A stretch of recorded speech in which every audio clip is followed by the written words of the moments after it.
Don Randall, gusto tenerlo. ¿Cómo me le va? Hola, hola, ¿cómo les va a ustedes? Pues aquí muy bien, gracias a Dios, bastante comprometidos con varias causas que tenemos aquí en investigación y bueno, darle un saludo a ustedes también. Gracias, don Randall. Bueno, la pregunta muy puntual, don Randall, que quedamos con la espinita desde ayer es todo lo que se ha conversado con los diputados frente a esta figura, a este fenómeno que se está presentando de desaparecidos, ¿cuál es o dónde se quiere como regular algo? Bueno, mira, lo primero que hay que establecer es que en el país, pues, de las 4.000 y resto de personas que se reportan como desaparecidas en el año, pues, que verdaderamente sea una desaparición que pueda desembocar en un riesgo delictivo, pues históricamente ha sido 10 personas, no llega ni siquiera a las 2 cifras, por así decirlo. En los últimos 2 años, con ocasión del aumento de los homicidios, hemos tenido, digamos, un pequeño repunte en cuanto a la cantidad de personas que se ya reconocen o se declaran como desaparecidas sin rastro, por así decirlo, ¿verdad? Confirmadas. Y no llega a 20 personas, pero esa es la estadística que manejamos de los 4.000 y resto que yo te estoy mencionando. Entonces, la tasa de resolución de IJ, pues, dependiendo de cuando se vea, anda un 99,8% de lo que es personas que se reportan como desaparecidos que no son desaparecidos. Yo tuve la oportunidad de hablar con los jefes de fracción de la Asamblea Legislativa, hará mes y medio más o menos aproximadamente, y dentro de las cosas que hablamos de la criminalidad del país, también les comenté la necesidad de empezar a legislar algo sobre el tema de personas desaparecidas. En la actualidad existe un proyecto de ley, en este caso específicamente para mujeres, relacionado también para regular el tema de la desaparición. Ese proyecto de ley pues está ahorita avanzando, está orientado únicamente a mujeres y lo que busca con el expediente 24.311 es regular, digamos, la forma en que se pueda acceder a la investigación de mujeres desaparecidas. Les voy a explicar por qué. Cuando se da una desaparición, pues no existen las mismas herramientas o los mismos insumos que nosotros tenemos a la hora que se da una investigación normal de cualquier delito.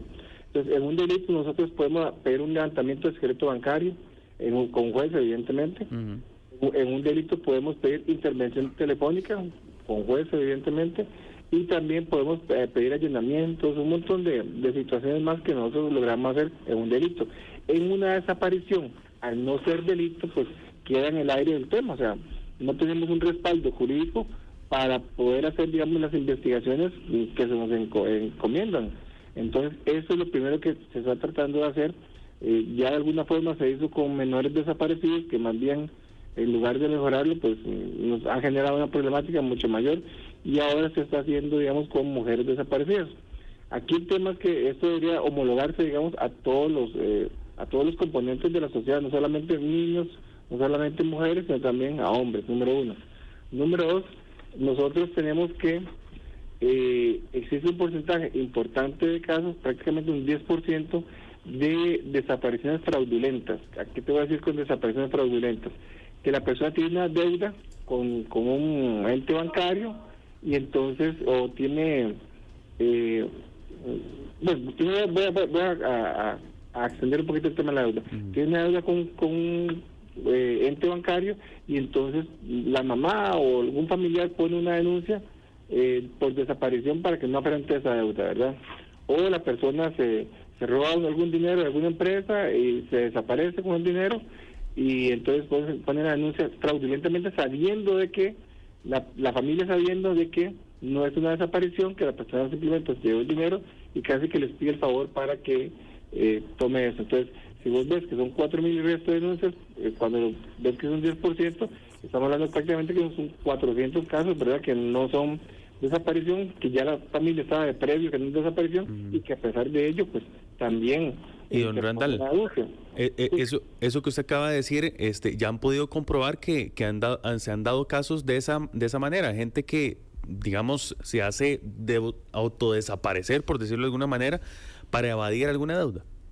Para nosotros, para evadir deudas, evadir también, vamos a ver... ¿La justicia, tal vez? La justicia, hay personas que tienen antecedentes penales, que tienen una causa, entonces ponen la denuncia por desaparición para hacer creer que están desaparecidos y no someterse al proceso penal. ¿Y hay algún tipo de sanción para esa persona? Es que ahí hay un tema, el tema de fondo es el siguiente, vamos a ver. Cuando una persona de manera maliciosa ya sabe que hay una desaparición y que no es como tal, sí hay una sanción, ¿verdad? Por denuncia falsa. El tema aquí es cuando la persona va y se desaparece, que es lo que más hemos tenido más últimamente, ¿verdad?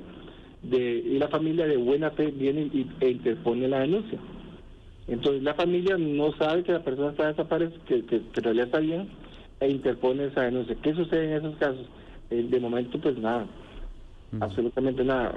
Solamente algunos casos en los que la persona pues dice que lo secuestraron o que hicieron algo con ellos y entonces se puede revertir y decir, no, venga, no, usted en ningún momento estuvo secuestrado, estuvo en tal lado, hizo esto y esto y esto, y entonces ahí sí se les puede imputar, digamos, por esta simulación de delito. ¿Y esa también se considera como fraudulenta o cómo se le llama esa? ¿Cómo le llaman? ¿Cómo le llaman ustedes cuando es este tipo de situaciones? Porque nos decía que fraudulenta es cuando se le pide ayuda a alguien inclusive para evadir justicia y demás, pero cuando la familia interpone la denuncia por desaparición y en realidad la persona solo no quería aparecer, ¿cómo lo catalogan ustedes? Es decir, ¿está dentro de este 10%? No, ahí estaría dentro del 90%. Okay. Ahí estaría dentro del 90%. Y digamos, dentro de ese 10% también hemos tenido casos de personas que han puesto una denuncia por desaparición de una exmujer una vez, hace como 2 años, porque necesitaba notificarle algo, o sea, en ese momento era una pensión alimenticia que necesitaban notificarle a la mujer, u otros casos. Entonces lo que hacen es utilizar a la policía para que se ande buscando personas. Es muy usual también con los indigentes que vengan y digan, vean, tengo 2 meses o 3 meses o 2 años de no ver a mi hermano que es indigente y vengo a poner una denuncia por desaparición. Pues en esos casos no hay, digamos, ese riesgo que hay asociado a la desaparición. ¿Por qué es que hoy voy a investigar desapariciones? Porque puede haber un riesgo delictivo asociado o vinculado a la desaparición. El hecho que yo me ausente de mi núcleo familiar sin ningún motivo, esto implica, digamos, que puede haber un riesgo delictivo. Por eso IJ investiga para, digamos, descartar esa posibilidad. Pero si es que, por ejemplo, yo tengo 2 años de no ver a mi familiar, no aplicaría, digamos, poner una denuncia por desaparición en ese caso. Okay. Porque no hay un riesgo, o sea, no hay algo que me diga, mira, algo puede haber pasado. Y con respecto a los menores también, don Randall, pues toda la situación que usted nos comentaba ayer, que incluso se podía tratar de un berrinche, de un acto de rebeldía, en ese caso, pues, ¿qué se puede hacer al respecto también? Mira, hay que conciliar, digamos, como sociedad, qué se puede hacer al respecto. También recordemos que todos en algún momento fuimos menores y tenemos la posibilidad a veces no estábamos, íbamos para el colegio supuestamente y nos escapábamos o lo que sea, solo de forma genérica, ¿verdad?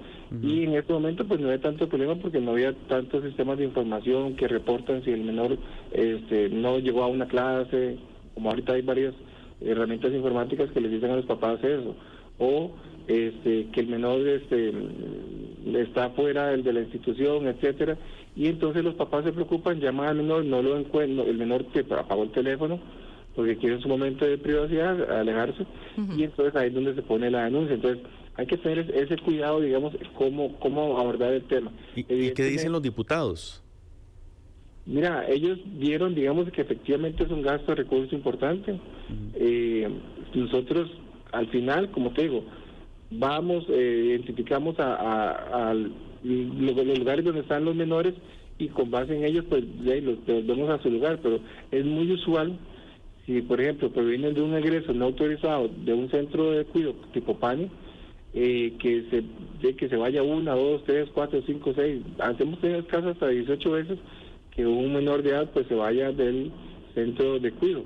Entonces, encontrar la fórmula mágica para poder decir, bueno, que haga, qué sé yo, que trabajo comunitario, que haga, o que sea una contravención o cosas así, pues no es tan sencillo como para poder establecer, digamos, algún tipo de reproche por el hecho de que la persona pues se vaya, toda la institución pues tengamos que parar oficinas para ir a buscarlos y que en realidad estaban bien, ¿verdad? Entonces ahí hay todo un tema de fondo que se tiene que valorar qué se puede hacer en esos casos para generar ese reproche por todos los recursos que se están gastando a nivel institucional que podrían ser aprovechados evidentemente para otra cosa. ¿Cuánto aproximadamente se gasta en una búsqueda, don Randall?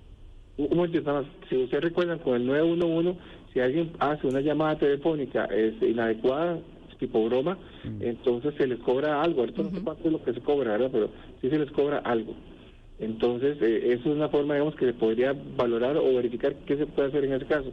Me preguntaba algo, es que no lo escuché lo que me preguntó. Tranquilo, ¿cuánto se gasta aproximadamente en una búsqueda? Yo sé que depende del lugar, de cuántos días se haga, pero... Es que cuando sumamos todos los desaparecidos, en verdad, nos da un promedio de 4.4 millones de colones. Hay búsquedas más rápidas, hay búsquedas más extensas, que tienen más recursos, ¿verdad? El hecho de que nosotros tengamos que involucrar a un juez, que tengamos que involucrar a un fiscal, que tengamos que trasladar los carros hacia tal lado, que haya combustible, que tengamos que ir a Cóbano, por ejemplo, ahora que pasó esto, que involucre también a los compañeros de Cóbano, el OIJ de Cóbano, entonces ya estás hablando de casos con una complejidad mayor, pero al final, digamos, en promedio, podemos hablar de unos 4,4 millones de colones por cada búsqueda.